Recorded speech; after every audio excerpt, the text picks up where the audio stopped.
other day, even wrote down the day that I fell for you.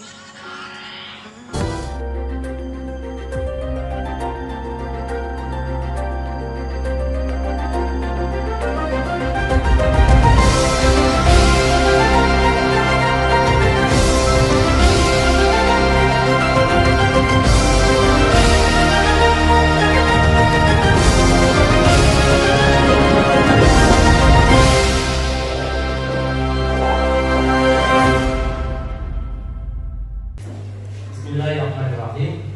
Assalamualaikum warahmatullahi wabarakatuh.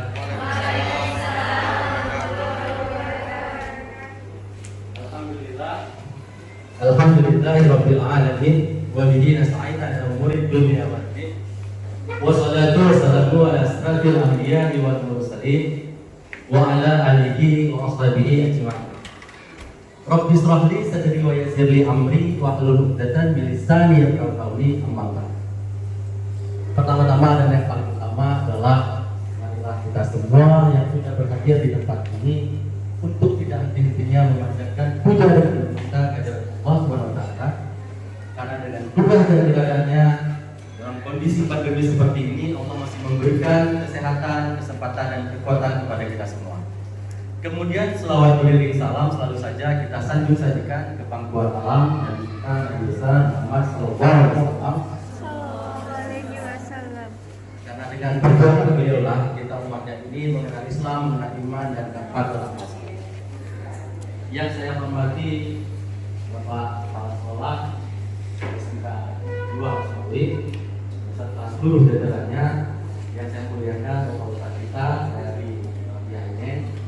Kemudian yang saya banggakan adik-adik kami santriwati dari Kota Semanggi dan Aceh Utara. Rasanya kurang sopan kalau mau sharing tidak kenal. Tetapi sebelum saya memperkenalkan diri, kira-kira sudah ada yang kenal saya belum? Hah? Kalau ada, saya mau kasih tips malam ini.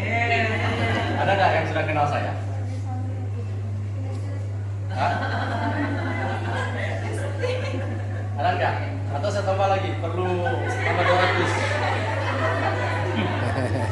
Ayo kemari deh.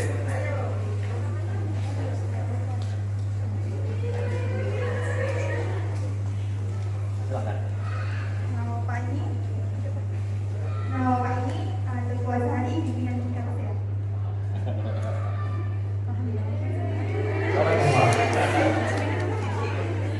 Ya, nama saya adalah Azhari, sering dipanggil dengan Bang Azhari. Jadi Azhari itu diambil dari bahasa Arab oleh orang tua saya yang berarti ceria dan gembira. Ya, jadi ketika nanti adik-adik keluar jumpa orang yang sering senyum, gembira itu ingatlah 3 kata.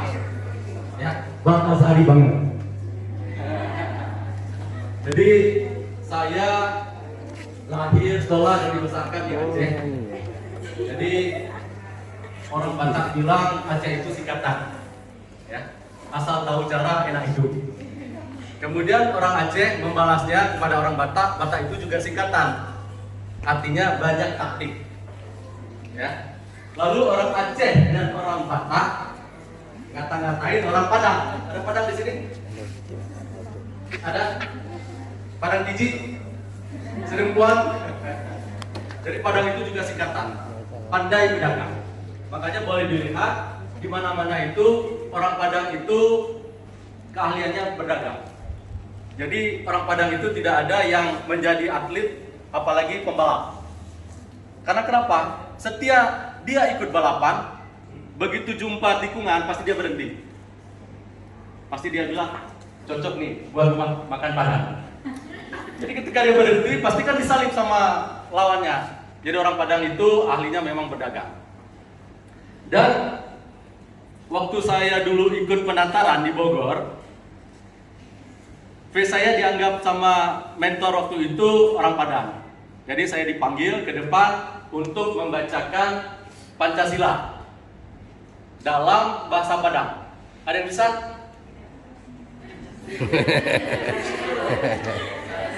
Ada yang bisa? Hah? Apa lagi? Ini kebetulan baru gajian tanggal 2. Ada yang bisa? Jadi Pancasila itu dalam bahasa Padang itu Pancosilo. Cie. Bintang Basagi Limo. Dur. Rantai Sepidu. 3. Baringin Tuo. Ampek. Kerbo Pilaran Itu. 5 apa?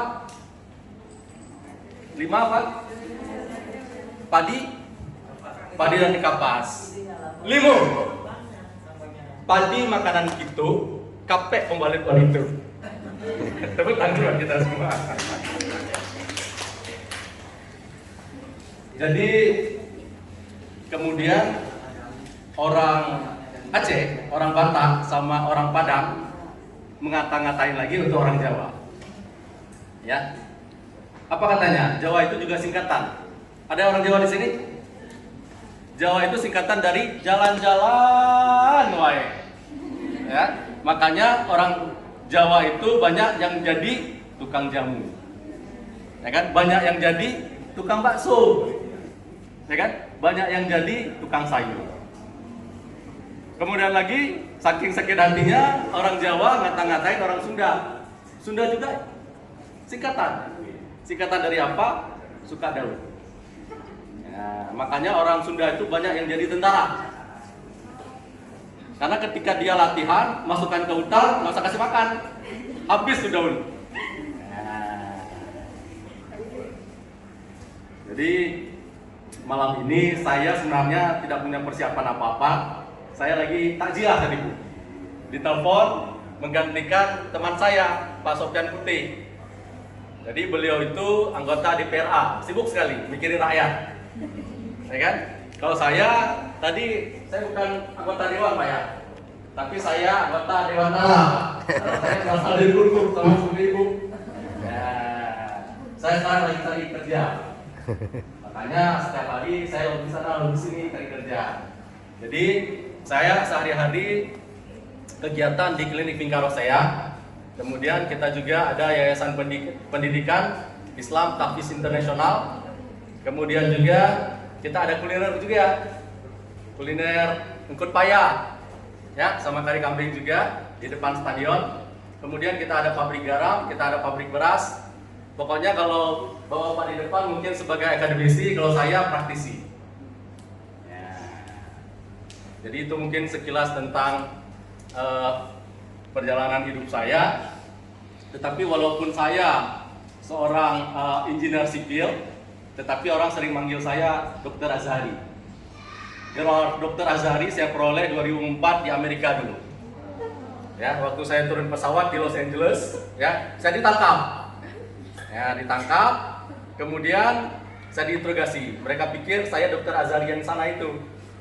Ternyata saya Azhari, makanya saya lepas, saya sampaikan sama dia. Ya kan? Apa yang saya sampaikan, kalian tidak bisa bedakan Azhari ini dengan Azhari sana dan dengan sini, saya bilang. Nah, akhirnya dia lepaskan. Nah, jadi itu sekilas tentang perjalanan hidup saya. Kita masuk dalam acara, tetapi saya mau cek gelombang dulu, ya. Karena apa? Karena kata riset mengatakan bahwa orang yang usianya di bawah 40 tahun tetapi jarang tersenyum, itu bisa dipastikan hari tuanya melarat. Pasti itu. Makanya jangan malas-malas senyum. Dan orang yang paling pelit itu, ya kan, tanda pertamanya adalah orang yang tidak suka senyum. Kenapa? Senyumnya gratis saja dia tidak mau berbagi. Apalagi kalau minta ditraktirin. Nah, makanya harus sering-sering senyum. Dan riset membuktikan juga bahwa orang stres itu ada 3 hal. Yang pertama adalah sering sakit gigi. Ya, kalau di sini ada yang sakit gigi, berarti orangnya stres. Kemudian orang stres itu ditandai dengan sakit perut. Makanya di sini kalau ada sakit perut berarti kan saya bilang ya. Dan yang ketiga, orang stres itu ditandai dengan ngantuan. Jadi nanti kalau di sini ketika mentor-mentor kita ngasih materi ada ngantuan berarti stres. Makanya jangan ngantuk. Ya. Jadi kita mulai dengan entrepreneur atau wirausaha. Setelah Indonesia merdeka 76 tahun, negara kita masih disebut negara berkembang. Kenapa? Ada yang tahu? Ini pelajaran loh. Ya, walaupun kita santri harus sering searching, harus sering baca buku. Ya. Karena apa?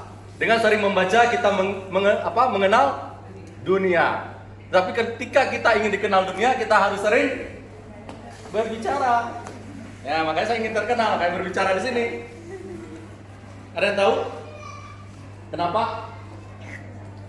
Mungkin mau tambah lagi. Keempat. Ada yang tahu kenapa setelah Indonesia merdeka 76 tahun kita masih disebut negara berkembang, bukan negara maju? Ada? Kenapa?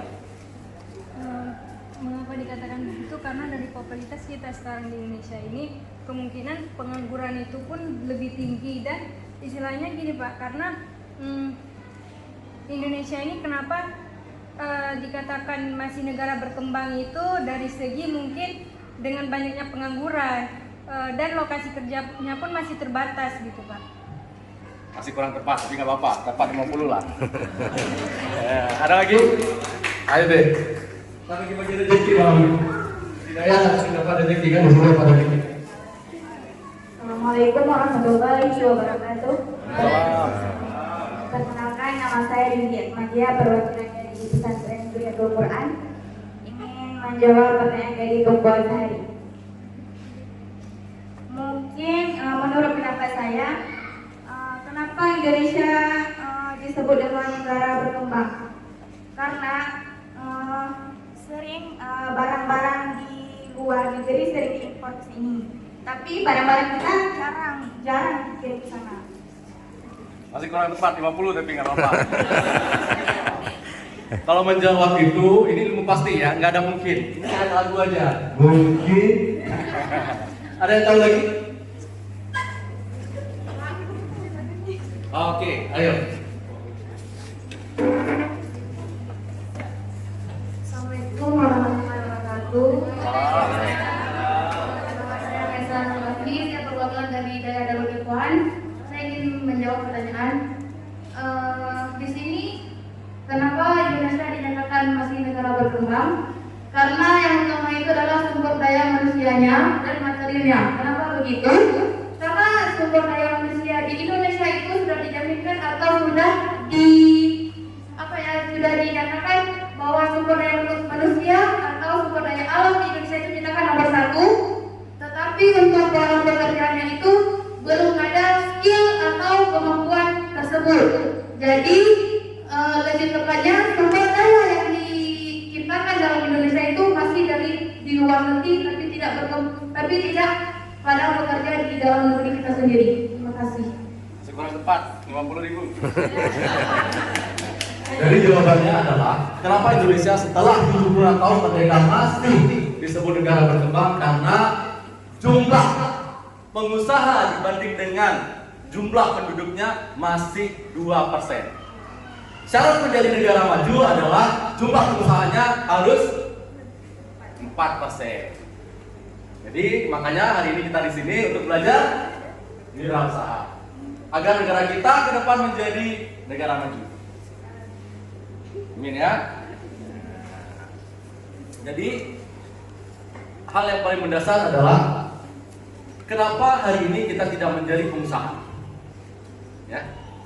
Karena dari alam rahim ya, kita sudah diindoktrin sama ibu kita untuk menjadi pekerja.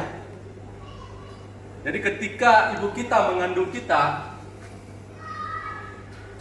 ibunda setelah membaca surat Yusuf, biar anaknya ganteng seperti saya, lalu mengusap-usapkan perutnya. Nah, kalau sudah besar jadi pilot ya. Nah, kalau sudah besar jadi dokter ya. Sehingga ketika dia lahir ke dunia, memasuki usia TK, ketika ditanya oleh om dan tantenya, "Nah, kalau sudah besar mau jadi apa?" Pasti bilangnya kepingin jadi dokter. Ya kan? Pasti bilangnya kepingin jadi pilot. Dan hari ini di TK saya, di SD saya selalu mengajarkan anak-anak saya, ketika ditanya oleh orang, "Nak, mau jadi apa?" Saya bilang, mau jadi yang punya rumah sakit. Kenapa? Rumah sakit saat dokter-dokternya punya dia. Ya kan? Nak, mau jadi apa? Mau jadi yang punya maskapai. Pesawat saat pilot-pilotnya punya dia. Bedaan mana? Jadi pilot atau yang punya pesawat? Yang punya pesawat. Makanya kita harus bercita-cita jadi pengusaha. Ya. Kemudian setelah kita besar, memasuki usia SMA, kuliah, kita di dunia pendidikan di seluruh dunia selalu dipaksakan untuk menggunakan otak kiri kita. Ini baru pembukaan ini. Masya Allah. Ya udah nggak apa-apa, nanti kita cari sesi yang lain, ya kan? Biar Bang Azhar yang buat, ya kan? Kita bagi-bagi duit lagi. Ya. Jadi kenapa kita tidak menjadi pengusaha itu yang pertama penyebabnya. Kemudian kenapa kita harus menjadi pengusaha? Karena hanya di tangan-tangan muslimlah uang itu bermanfaat. Kenapa? Karena ibadah yang paling mahal itu adanya di muslim. Contohnya haji umroh, pakai duit enggak? Enggak boleh pakai daun. Ya kan? Habis itu kurban hakikah, pakai apa? Pakai duit. Habis itu zakat, infak, wakaf, pakai apa? Pakai duit. Makanya orang Islam itu harus kaya. Ya. Kemudian lagi bagaimana caranya? Bagaimana caranya kita menjadi seorang pengusaha? Sebenarnya ini materi kita. Ya. Syarat menjadi pengusaha itu kalau menurut saya ada tips, namanya 4 on. Tolong jangan ditambahkan klinik di depannya. Ya. Porno. Ya, 4 ons. Yang pertama adalah vision. Visi. Yang kedua seperti Pak yang disampaikan, passion. Ketiga, action, dan keempat, collaboration. Jadi ketika kita menerapkan 4 on ini, insya Allah kita tidak on apalagi blow on. Ya kan? Makanya kita akan menjadi orang yang selalu move on.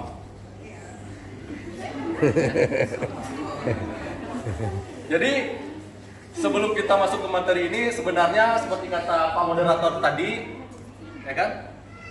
Kata seorang ulama kita dari Padang, kalau hidup hanya sekedar hidup, kera di hutan juga hidup.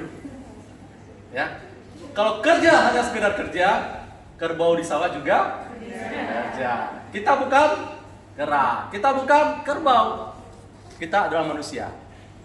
Kalau kita kepingin dibilang manusia, kita harus punya visi.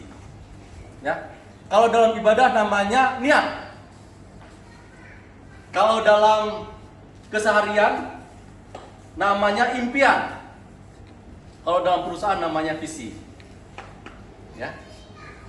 Jadi niat atau visi itu, kata Honda, some people dream to escape from reality. Ya, orang-orang bermimpi untuk lari dari kenyataan. Itu salah. Yang benarnya apa? Some people dream to change the reality. Orang-orang bermimpi itu untuk merubah, ya, untuk merubah kenyataan. Dari apa? Dari zero, ya, to hero. Dari nobody menjadi somebody. Kemudian mimpi itu juga menandakan bahwa kita orang beriman. Ketika hari ini kita bermimpi untuk menjadi orang kaya, berarti kita mengakui bahwa Allah itu maha kaya. Ketika hari ini kita bermimpi untuk menjadi orang besar, kita mengakui bahwa Allah itu Maha Besar. Tetapi ketika mimpi kita hari ini remeh-temeh, berarti kita meremehkan kemampuan Allah. Hidup ini adalah seperti kata orang law of rejection. Apa yang kita pikirkan itu yang akan terjadi. Kata Allah, aku bagaimana prasangka hambaku.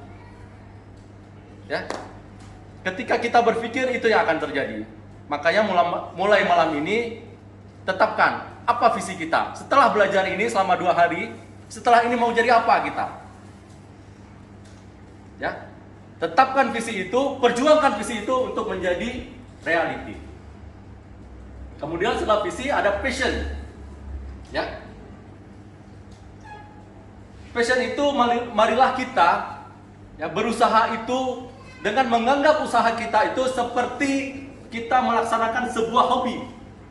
Seperti kita melaksanakan sebuah sesuatu yang menyenangkan, sehingga kita tidak lelah dalam mewujudkan impi ini. Karena kalau kegiatan kita sehari-hari merupakan rutinitas, kita selalu pasti dari rumah, motor, kantor. Ya, kantor, motor, rumah. Itu rutinitas. Dan rutinitas itu sama seperti kerbau tadi. Setiap hari dia dari kandang ke sawah, sawah ke kandang. Dan orang-orang yang tidak punya passion dalam hidupnya, ketika dia tua akan mengidap penyakit P16. Apa P16 itu? Pergi pagi, pulang petang, patah peot, pinggang pegal, pala pusing, penyakitan. Itu P16. Jadi jangan sampai kita itu tua akan mengidap P16. Kemudian setelah passion ada namanya action yang ketiga. Jadi saya punya quotes buat adik-adik sekalian. Ilmu itu tidak akan mengubah hidup kalian, tetapi bekerja dengan ilmu itu yang akan merubah diri kalian. Makanya hari ini kita belajar, dan setelah belajar ini jangan didiamkan. Kita harus apa setelah punya ilmu? Pertama, start dulu, mulai. Apa yang diajar di sini, mulai praktek dulu. Setelah praktek, apa yang dilakukan kemudian? Repetition, ulangi. Ya, ulangi sampai mahir. Kemudian setelah mahir, apa yang kita lakukan? Upgrade. Kalau kuihnya nanti kurang ngembang, bagaimana caranya untuk ngembang lagi? Mungkin harus dibubui soda tambahan. Kalau kurang manis, tambah gula. Itu upgrade namanya. Dan yang terakhir, jangan lupa pray, berdoa, supaya ilmu yang sudah kita dapat ini hendaknya bermanfaat bagi kita dan menjadi daya bagi mental-mental kita. Dan yang terakhir, kita harus punya sebuah collaboration. Ya. Kita makhluk sosial harus mempunyai teman.